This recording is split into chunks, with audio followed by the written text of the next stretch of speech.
Allons-nous vers une édition deluxe de Wall à la Red? Le sujet est sur la table depuis 2020, lorsque Cartier a fait ce tweet quelques jours après la sortie de l'album. Rien d'étonnant d'en attendre une édition augmentée vu le nombre astronomique de morceaux enregistrés et recensés pour cet album, ou devrais-je plutôt dire de morceaux leakés.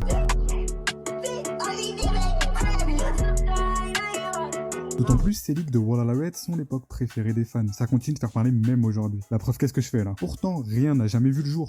Bon, est-ce qu'on est vraiment étonné? Parce qu'on est quand même loin de musique Sorry for the Wait, qui comprenait un morceau déjà joué à tous les festivals et qu'avec un peu de bon sens, il aurait dû être d'office dans l'album, et 3 singles, déjà sortis sur YouTube et Instagram et qui ont déjà fait plus que leurs preuves en 2 ans. Bref, la réédition vinyle pour fêter les 5 ans de la sortie de Wall à la Red aurait été évidemment l'occasion idéale pour sortir une deluxe. Tous les fans ne parlaient que de ça lors de l'annonce, mais aucun morceau bonus n'apparaît sur la tracklist des vinyles. C'est à n'y rien comprendre.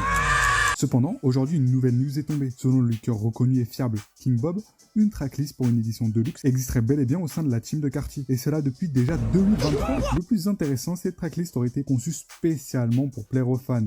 Ça, c'est bizarre.